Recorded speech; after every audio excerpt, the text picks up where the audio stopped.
এই যে ওয়ানফান বানাচ্ছি। বাঁধাকপি, বিনস, গাজর সেদ্ধ করবো না, ভালো করে কেটে সবজিগুলো দিয়ে দিলাম সব।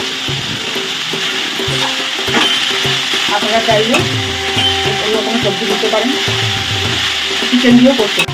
সামান্য একটু তেল দিয়ে দিলাম,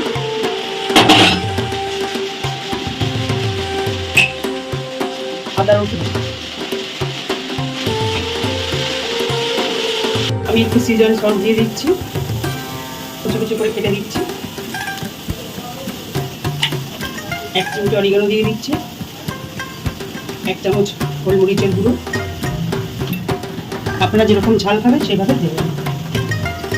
দিয়ে দিচ্ছি রিফ্লেক্স, দিয়ে দিচ্ছি সস, দিয়ে দিচ্ছি রেড চিলি সস, দিয়ে দিচ্ছি। এটা আমাদের গোলমরিচ